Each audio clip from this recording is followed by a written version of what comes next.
You are about to witness history in the making.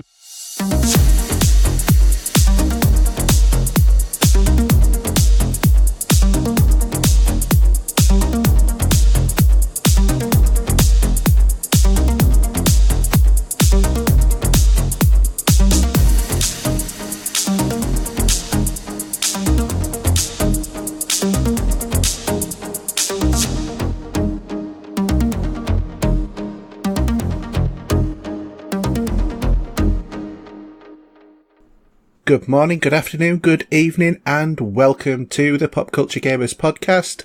My name's Haydn, and I'm going to be your host this week. We're having another week where Steve is unfortunately still in the process of moving. He has told me that he has now moved and his telephone line is going to be installed very soon. But in the meantime, you're stuck with just me, I'm afraid. So let's get on with the show. So this week, it's been a big week for me this week because, as many of you who've been listening to the show for the last, 6 months certainly, will know, my mother died recently, and that's meant that I now have a house to empty. So I've been off this week, doing my normal, looking after my son and trying to empty the house of contents, which is a house with 60 years worth of, collecting and love that's gone into it. And the house is chock-a-block, particularly of clothes. More clothes than anybody would ever believe. Now, I've never been a big, particularly believer in getting house clearers in. And, what can I say?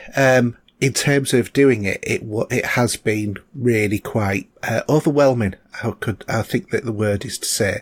So I decided I'm going to get house clearers in, and I think it was probably one of the best moves that I've done because I haven't got them to empty the whole house, just certain areas of the house, because obviously now that the house is now mine, I need to empty it to rent it out because I'm not going to be selling the house. And wow, what all I can say is those guys worked really hard. They were very respectful in terms of everything. If I'd missed anything, they would put it to one side. And did a really good job. And to be honest, for considering it was a Saturday and they were working from 10:30 until about 4:30, and it took away all of the rubbish, some of which was electrical, some of which was other stuff, fully licensed, all of that sort of thing. £350. I was very pleased with that because that would literally save us weeks and weeks of work.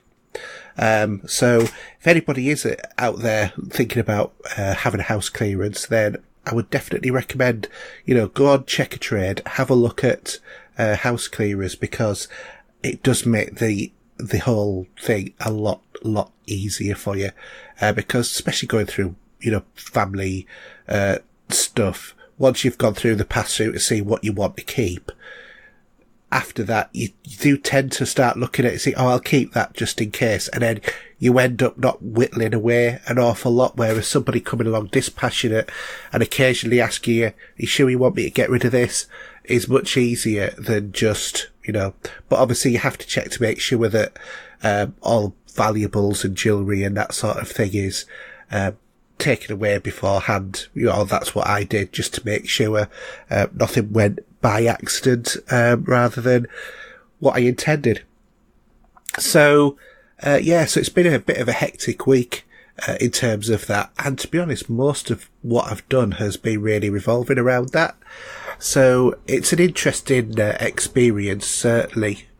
And, hopefully what it'll mean is I'll actually manage to get the house marketable, hopefully sometime by January.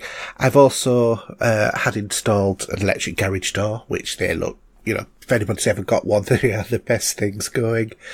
So that's been my kind of week, this week. So very house sorted out, sort of orientated. Anyway, as for Steve, he got moved, and he's in his new place. as I said before, telephone line gets installed on Monday, and he can't wait to get his new place sorted out. So stay tuned, because he'll be back with us in the near future. Anyway, that's that for what's been happening this week. So let's go on to Gaming This Week. No longer a dream, but a reality.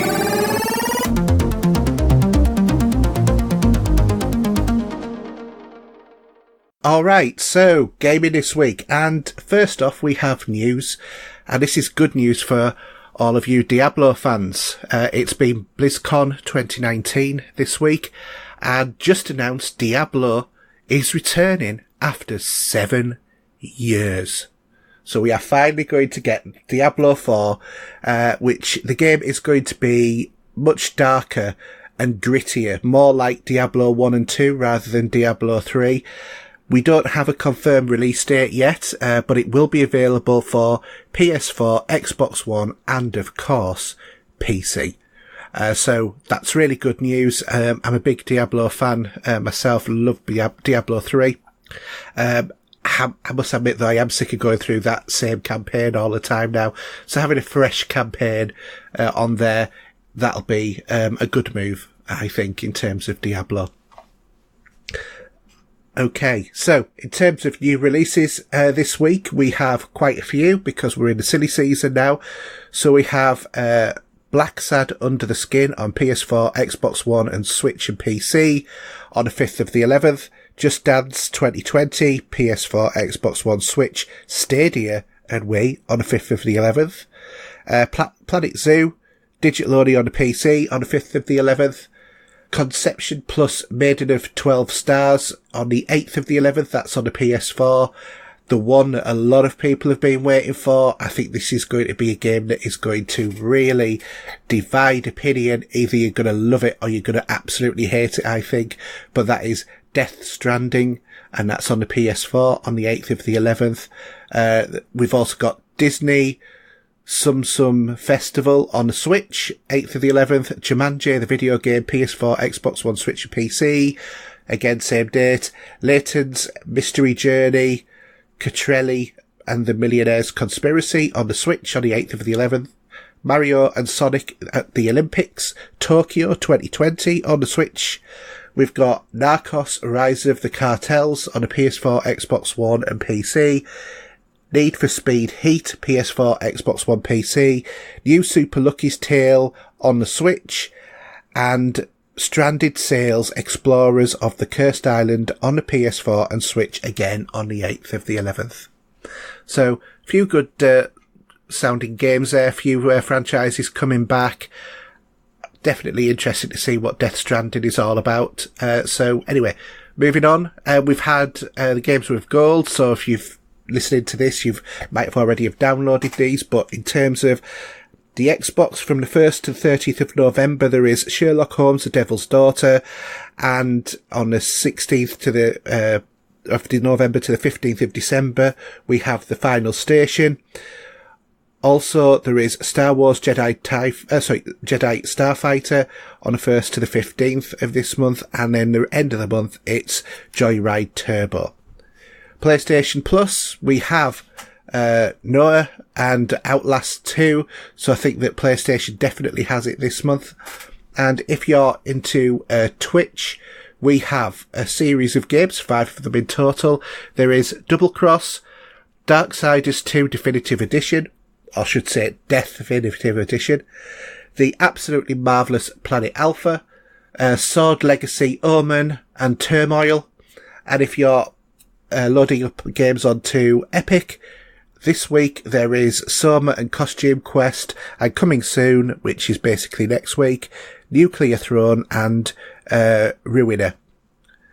So, gaming-wise this week, looking at Destiny 2, I have now hit level 963 on one of my characters, level 962 on another, and level 960 on my Titan. So my Warlock is the 961, my 963 is my Hunter.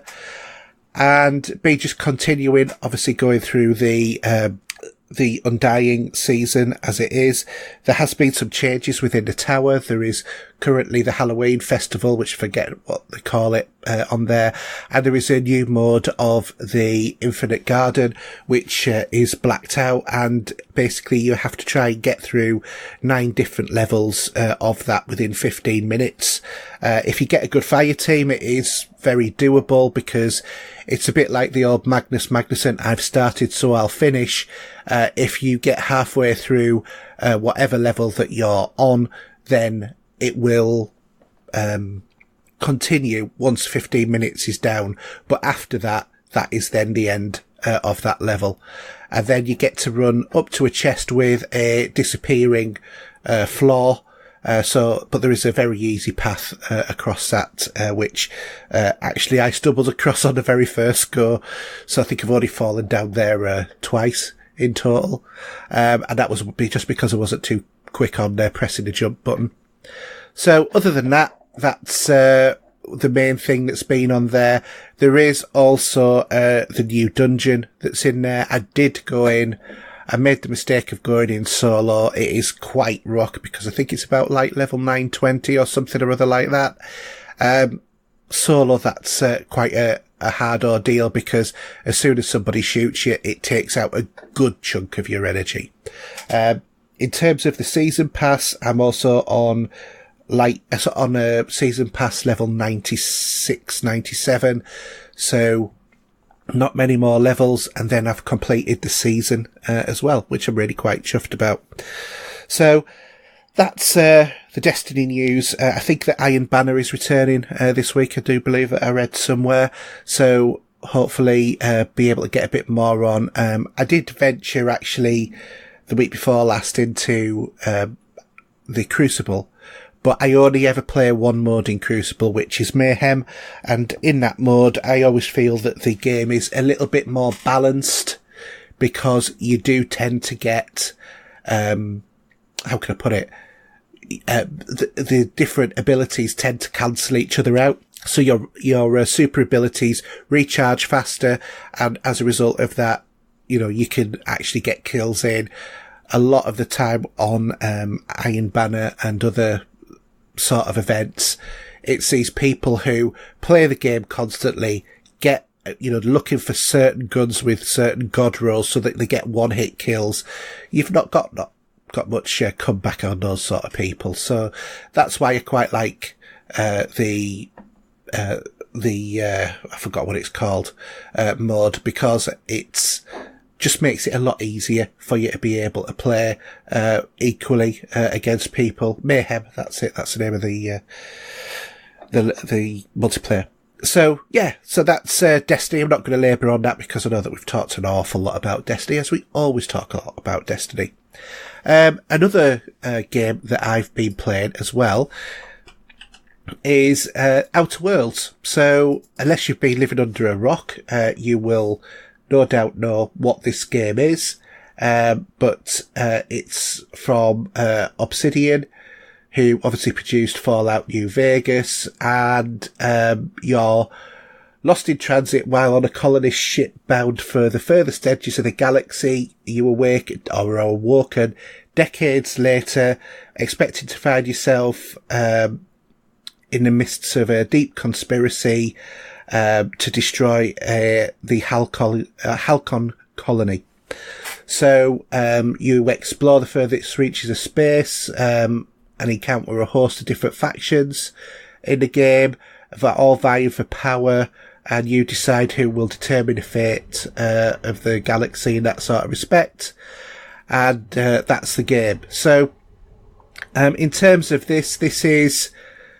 I struggle to actually really figure out how to describe this game. I kind of feel that the game is... I wouldn't say it's totally Fallout 4 or Fallout New Vegas or whatever, but you can definitely see the genetics of those games in here. But in terms of the way it's delivered and some of the humour and that sort of thing, I do tend to feel that this game has a bit of a Borderlands feel to it, but while being firmly rooted in a sort of Fallout-y kind of game, which might seem a bit odd, but it is a lighter touch sort of game. And actually, the other thing as well is some bits of this game remind me of No Man's Sky from Beyond and stuff like that. That's sort of the vibes that I get from this game. So some bits of this game of what I've come up with so far have been quite linear, giving you specific missions. So you get woke up, you have to meet somebody.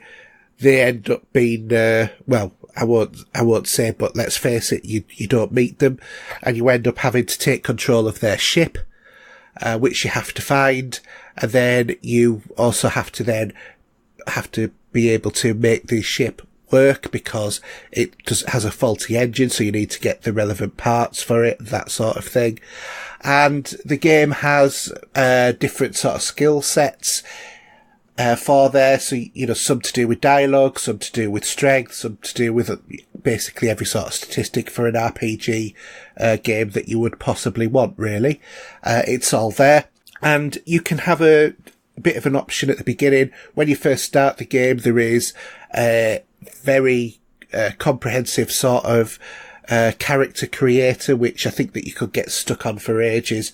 I just quickly fiddle through that. I can never be that bothered with those sort of things, because I'm not looking at my character. I'm not really bothered what it looks like to a certain extent. So that's how the game starts. You go through the character creator, then you end up being on a crashed planet, and then you have to find this ship, take over the ship, find the parts, and then once you've done all of that, you can then get off the planet and start going to these other outer worlds. There is a slow down time mechanic within the game as well, which allows you to focus on certain body areas, sort of Pip-Boy-ish, but not. This is set up. The story explains your ability to be able to do this, linking it to the fact that you've been in prolonged hypersleep within the game. So that's how that is sort of explained away. And I mean, it's a really good looking game. It's very sort of stylized. It does have that sort of Borderlands sort of a frontier sort of Firefly-ish kind of look to it, but very, very colourful. The environments look really very nice as well. It seems like a good game, and it's not often that I'm really sort of saying that about any game that is produced by somebody that is linked with or has been linked with Bethesda. But so far I've been quite enjoying this. So this game's on, I think most formats, but if you've got Xbox or a PC, you can get it on Game Pass, which is tremendous saving, because you get all of the other games that go in there as well. I think that this is really where Xbox Games Pass is really started to shine, in terms of it's been Xbox's glowing jewel in the crown. But I do think that it has been at the expense of actually putting decent games within the games with gold. I think that there is a definite payoff in there somewhere. So anyway, that's the other game I've been playing. The next game is, I actually started Resident Evil 7 after all of this time. Started playing it on the PC. So obviously in terms of Resident Evil 7, you know pretty much what you're going to get on with it in, but this is the one that you could actually play VR if you had it on PlayStation or not. It's another survival horror, obviously, produced by Capcom. What can I say about it? It is Resident Evil. So you're looking for your girlfriend who's sort of gone missing, and you track her down to this creepy old house, and that's where all of the fun and games really sort of take part. So you play Ethan Winters is drawn to a derelict plantation in Louisiana, led by it's his wife, actually, I forgot, sorry, his wife Mia, who'd been presumed dead for 3 years. And he finds her imprisoned in the basement of a seemingly abandoned house. But she becomes suddenly very violent, and there's a very, very quick and very face change, sort of like morphine effect that goes on, and that is as creepy as anything as well. I can imagine that this is a game that would really, really work well in VR. So basically, you've got to, escape from all of this. Really, that's the story so far. I haven't played hours and hours of it. I've just got up to the bit where, you wake up at the, lunch table, with the rest of the family sat around there.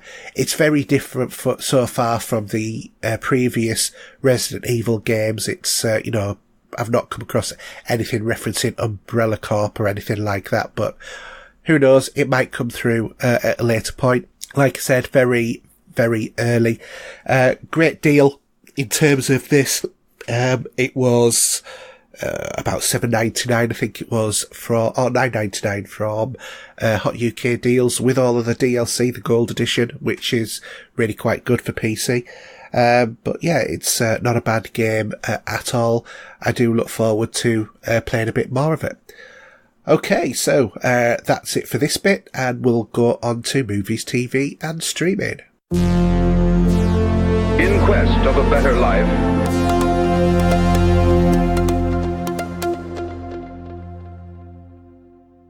Okay, so movies, TV, and streaming. And the good news first off is that Ant-Man 3 has been announced. So the Hollywood Reporter has announced that Ant-Man 3 has been given the green light. The plot details are obviously kept super secret, but evidently Paul Rudd will return as Ant-Man, and obviously we also expecting Evangeline Lilly is also expected to return. The Hollywood Reporter is saying that the film is scheduled to be filmed at the end of 2020, early 2021, with a release in 2022. So the movie will probably be after Doctor Strange in the Multiverse of Madness and Thor, Love and Thunder. The other bit of news is, for those of you who were really looking forward, like I was, to the Game of Thrones prequel, which was going to go back thousands of years to the area where Westeros was, and look at, a time of, great heroes and how it descended into darkness. Evidently, the show has had a pilot filmed, but it will not go any further. The developers, HBO, I think it is, have decided that they're going to cancel that as a project, and instead they're going to now look to do the development of a show which chronicles the fall of the House Targaryen. So it will still get a Game of Thrones series, but it's going to be different from the one that we had been initially promised. Okay. Cinema releases then. So we have The Aeronauts on the 4th of November. I have seen a clip of this and it looks a little bit interesting. It's one where it's actually about, well, it looks like it's sort of like either Victorian or at very least a sort of steampunky kind of vibe to it. And it's got Felicity Jones and Eddie Redmayne as the cast, and basically Amelia Wren, played by Felicity Jones, and scientist James Glasher, played by Eddie Redmayne, find themselves in an epic fight for survival while attempting to make discoveries in a gas balloon. So it actually looks a lot better than it sounds, to be honest, from the clips I've seen. That's on the 4th. On the 8th of November, there is Midway, The Good Liar, Loose, Driven, and Arctic Dogs as well. Blu-ray and DVD releases. There's a few here. We've got Alan Partridge, Scissors Isle. We've got Apollo 11. We've got the Captain America, The First Avenger 4K Blu-ray. The Winter Soldier 4K Blu-ray, and Captain America Civil War 4K Blu-ray. DC Legends of Tomorrow Season 4 on Blu-ray and DVD. If that's the one that's just been on Sky, that was utterly terrible, and I'd recommend that you stay clear of that. But you can also get DC Legends of Tomorrow on Seasons 1 to 4 on DVD. Iron Man has also been re-released as 3 individual 4K movies. So 1, 2, 3 and 4 for that. There is It's a Wonderful Life in 4K Blu-ray as well. If you're a bit old school in your comedy, Monty Python's Flying Circus Series 1, Blu-ray, DVD and Digipack and DVD. And also the complete limited edition Blu-ray as well is also released. There is The Blacklist Season 6. Don't know if anybody's ever actually caught The Blacklist that is on Sky very often, but it is a very sort of interesting sort of like FBI sort of crime drama. And it stars James Spader in the role as Raymond Red Reddington, and he's been on the Globe's Most Wanted fugitive list for years, but then he agrees to work with the FBI to catch blacklist mobsters. So that's the sort of story behind it. The Expanse Season 1 to 3, Blu-ray and DVD, and also Season 3 on Blu-ray and DVD is also out. And I'm sure we had this last week as well, but Wurzel Gummidge Christmas Special is also there as well.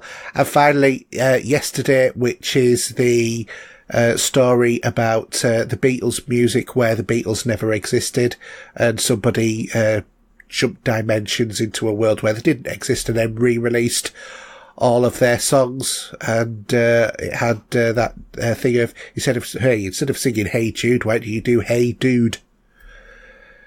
Crazy. Anyway, cinema charts. We have at number 5 the Shaun the Sheep movie Farmageddon. At number 4, The Addams Family. At number 3, Maleficent, Mistress of Evil. At number 2, Terminator Dark Fate. And at number 1 is The Joker. For Blu-ray DVD charts, we have Brightburn at number 5, a new entry. Number 4, down from 2, X-Men Dark Phoenix. Number 3, down from 1, is Godzilla, King of the Monsters. At number 2 is Men in Black International. And at number 1 is Toy Story 4. So I actually saw Toy Story 4 this week as well. And how can I put this? I don't get what or why Disney feels the need to do what they've done with the Toy Story stories. And I also feel the same way about Cars 3 as well. So in both of these, in Toy Story 3, the child Andy had grown up, and the story was about the toys finding a new home, which is fine, apart from the fact that I don't think that they ever needed to go down that. It made a lot of the story really quite dark, and Toy Story is more of a kid's thing than an adult's thing, obviously, at any point. But this time, obviously, Woody gets lost. He gets lost in every movie, I think. But Woody gets lost again, trying to save a made-up toy, and comes to some critical decisions about what his future's going to be with Bonnie. Let's put it that way. And all of this sort of stuff, I don't know why they had to do that sort of thing with Toy Story. I get the whole concept that children grow up and you abandon your toys, but why? Seriously, it's a kid's movie. That kid, Bonnie, or Andy before her, could have still been a kid in 30 years' time, because kids watching these movies don't care. They just like to see Woody and Buzz and all of those acting together. That's what they like. So, personally, I found the movie quite melancholy, and I was quite disappointed with the end, although I appreciate what they did with the end. So have a look at it yourself, see what you think, but I just thought it was not as... I think after 1 and 2, and the same with Cars 1 and 2, they kind of lose the plot with them and they don't know where to take them. So they go in a bit of a negative direction from my perspective. The other thing that I've been watching as well has been the TV series of Limitless. Now, if you're already aware, you will know that Bradley Cooper was in a movie called Limitless, which was a movie about a failed person. You know, his life was falling apart. His girlfriend had left him, blah, blah, blah. And basically, he played the character of Edward Mora, who goes from being a nobody to being a somebody because he starts taking NZT as a drug. And that has dangerous side effects because if you don't keep taking a drug or prolonged use of the drug can, will result in you basically either losing your mind or dying. But when you're on a drug, it enhances your cognitive abilities exponentially so that you can be effectively limitless in the way that you process information. So that was what that movie was about. And that was, I really enjoyed that movie. So I've been looking at this for a while thinking, how good will it be? Anyway, I decided I'm going to watch this as a series. There's 24 episodes, something like that. And after watching it, all I can say is it's a really good but different sort of tie-in to the movie. The movie of Limitless was a thing in itself, and this links directly to it. So in terms of that, for example, Bradley Cooper does appear in the show as well. You know, he will appear as Senator Eddie Mora on at least 4 of the episodes within the series. And, you know, he's interacting with the main character, who's a character called Brian Finch, played by Jake McDormand. And Jake is very much like Eddie Mora was in the Limitless movie. He's a bit of a bum, a layabout, a bit of a dreamer, not got his life in order. He's not quite to the bad state that Eddie Mora was, but he was certainly on that right path.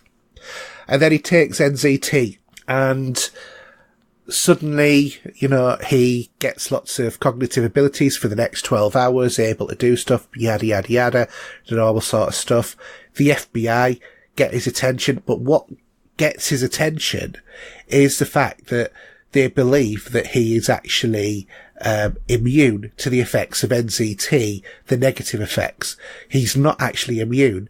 Eddie Mora, or Senator Mora, played by Bradley Cooper, he finds out that Brian is taking these drugs, and what he does is he gives him something which nullifies the effects or the negative effects of NZT.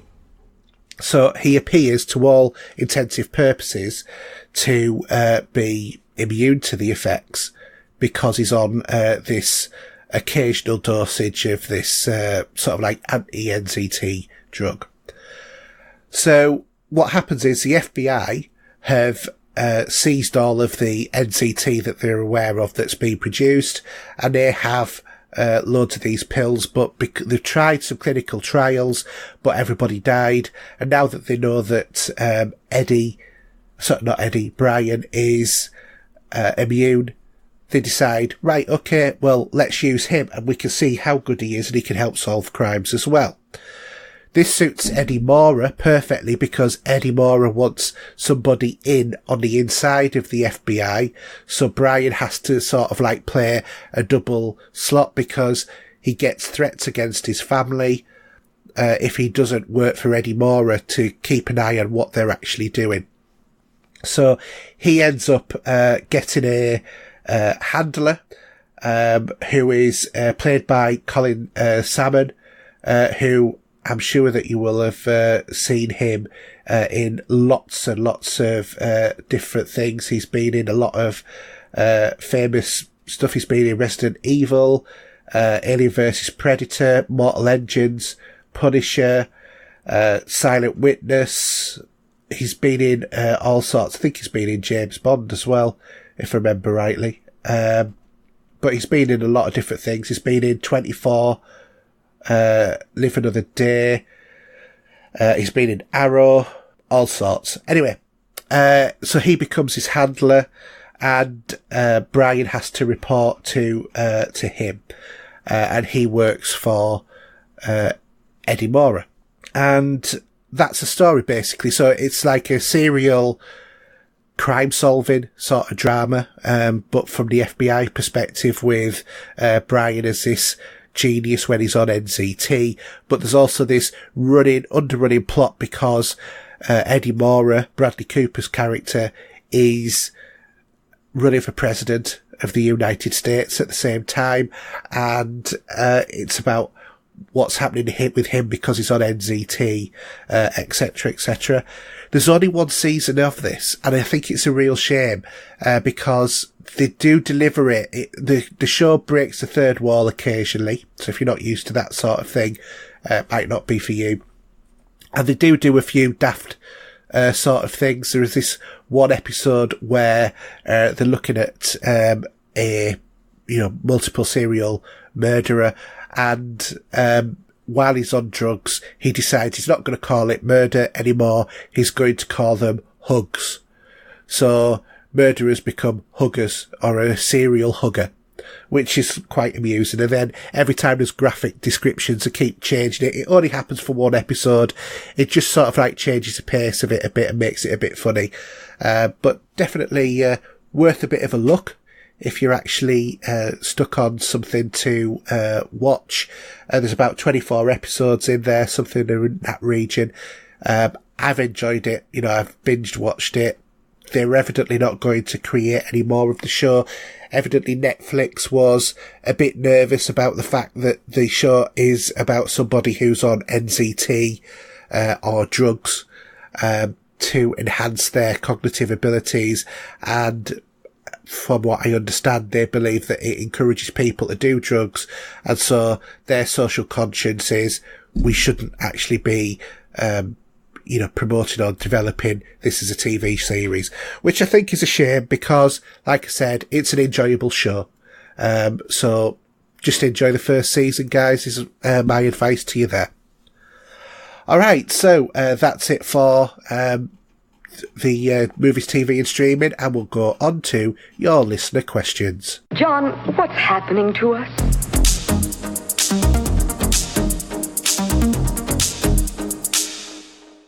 Okay, so listener questions for this week. We have Mark kicking off as normal, saying, do you think that most of your gaming will be subscription based in the near future? Good question, Mark. I think a lot of my gaming already is, to be fair, because if you look at the way Destiny's pricing model, it's not a subscription, but it's as near as, in terms of buying stuff that you're going to get. I suppose you could also argue that if you buy Call of Duty every year and you get the season pass or whatever, it is like a seasonal subscription that you get in because you buy it every year. So I think that there are different models, but I think if you made in seasonal buy the likes of Games with Gold, PlayStation Now, that sort of thing, then yeah, I can see that becoming a big part. I mean, I've gone for PlayStation Plus, like Games with Gold, Game Pass, as you would. It was only £1 and you got a massive amount for that amount of money for the year. So to me, it offers great value for money, and it's saved me a lot in terms of games that I wouldn't have bought, that I would have bought that I haven't bought. Things like Gears of War. What else? I didn't also buy Forza Horizon 4 either. I didn't feel the need because it's on Game Pass. So, and also I get it on PC and on Xbox One, which is absolutely fantastic. I think it is better value for money than PlayStation now because the games are newer. You download them to your system, and as long as as long as they're on and you subscribe to the service, you can use those games. One thing that I really, really wish that they would develop, though, is when they remove games from Game Pass, if you've installed a load of them, it's really frustrating. You think, oh, I'll go and have a go on that because I downloaded it ages ago to play, and then you find out it's gone off Game Pass. I think that there should be some way on the systems within Xbox to flag up to you as a user of Game Pass, this game is no longer in Game Pass. So if you've downloaded the Game Pass version of the game and you haven't bought it, it should tell you this has now been removed so you can't play it, but it doesn't, and that really annoys me. So that's what I think that they should do with there. I think there are other versions of like subscription. So for example, Humble Bundle, which I do subscribe to, that's less than £10 a month and you get 7 or 8 games a month for it. That is tremendous value for money. The November one, you had, what were the games? I got Planet Alpha, certainly, that was one of them, but that wasn't the big one. You got Call of Duty, last month. You also got, Spyro, as a game last month. And what was the other one? That was it. Crash Bandicoot Insane Trilogy. And they were just 3 of the 7 or 8 games that you got that month. And that's a subscription-based service. You can start and stop it as often as you like. But, 8 PC games, at least 1 or 2 of which is always a AAA game. You can't beat that value for money. It's tremendous value for money. So, I think, in a way, it's already here. It's already here because of Game Pass. I think that more will follow suit. I think that we'll go to more of a Netflix model maybe in the future with an option to buy. I don't know. Interestingly enough, evidently PlayStation have been copyrighting PlayStation 6 to 10 recently. So if they've been doing that, it looks like the PlayStation is not going anywhere as a platform, as a physical sort of device for, the next 40 years, something like that. That's going to be interesting. So, let's see, if we are still going to be using physical consoles in, 30, 40 years time. So, Mark's next question is, what is the future regarding next-gen consoles for VR? I think haptic feedback is going to be the next best thing. I can quite imagine gloves that you wear being a thing that you will use, which will give feedback through your nerves to make you physically feel stuff. Alternatively, there are technologies where air can be blown at high pressure quite quietly, but when you put your hand on the area where the air intersects, it actually creates like a physical barrier. It's been on TV, on like the Christmas lectures, stuff like that, people experimenting with this. And I think that sort of feedback might be something linked with some sort of like Kinect device for hands. You could have a virtual controllerless sort of device. You would just have something that would sit on a table and then you would manipulate it using your fingers and you would get that tactile feedback by the resistance in terms of the air pressure around it. It's an interesting concept, but I do think things like gloves will form part of, haptic gloves will form part of the next sort of phase of VR development. And also 8K, I think that will be next in VR as well. So higher resolution, 4K and 8K at 60 frames a second. That's my prediction. But getting 60 frames a second at 8K, you're going to have one heck of a beast of a computer, because that is a lot of data to be chewing over, definitely. And I don't think any system could properly run that at the moment.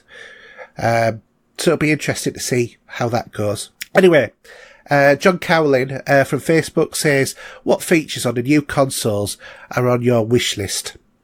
John, my main feature is going to be the ability to mark games that have been removed from Games Pass that you don't own, so that it doesn't, so you can delete them from your hard drive and stop wasting space on your hard drive.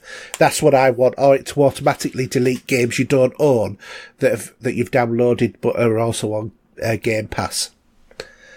That would be a real sort of boom.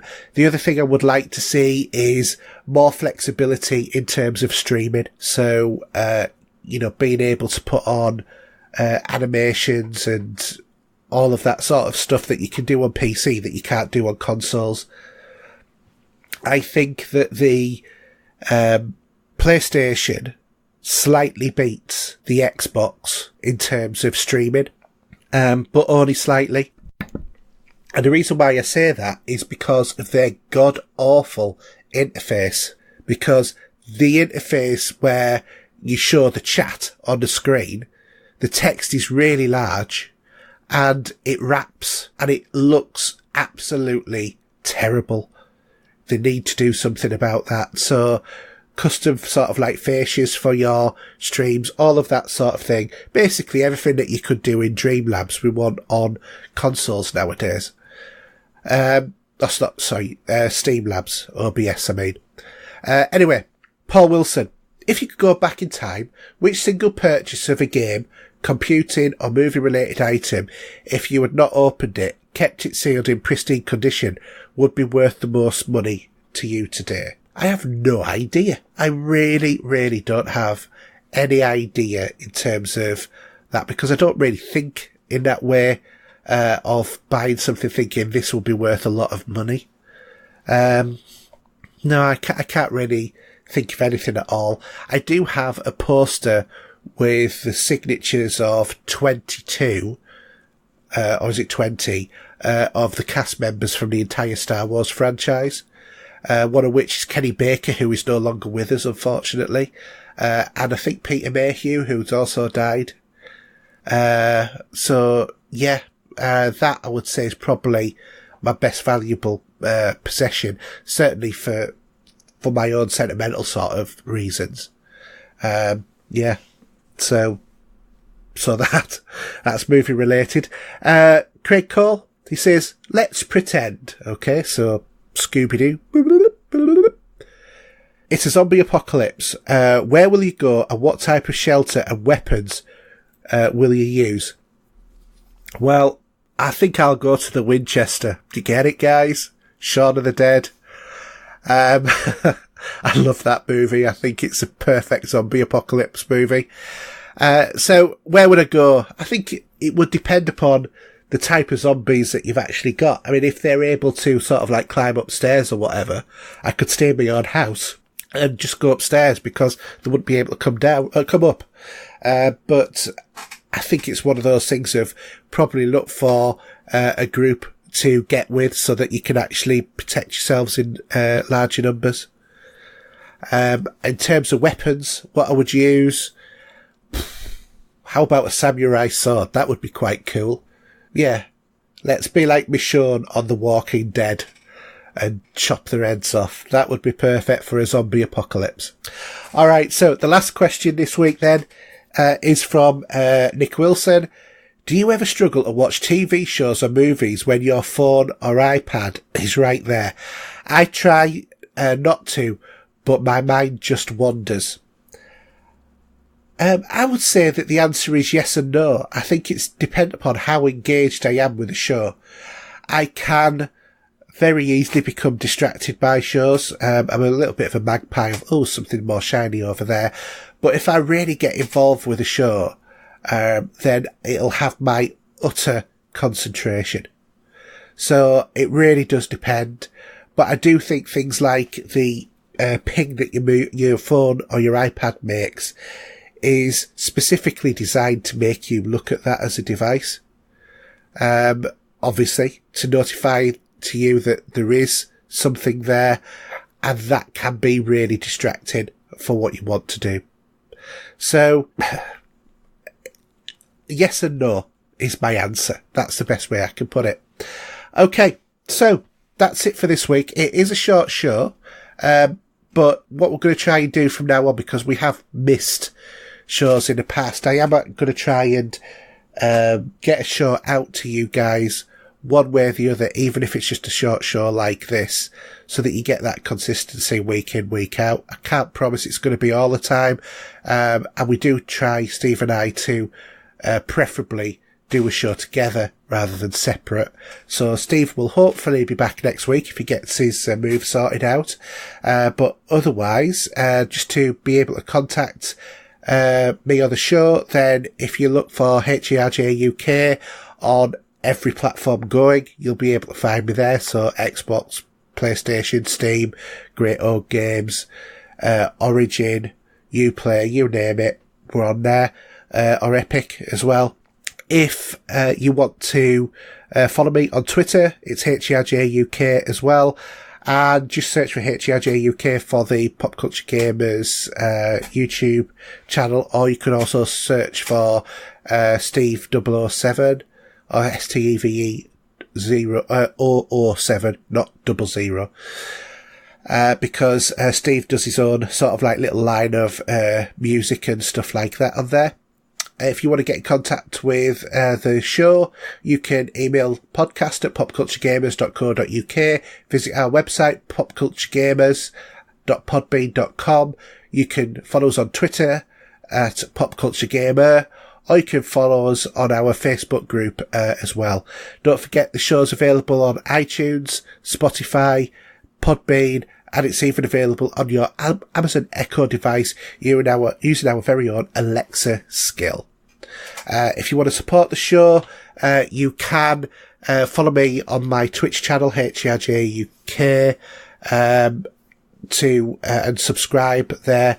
Any proceeds from that will go towards funding the show if I ever get over $100 worth to be able to cash it out, that is.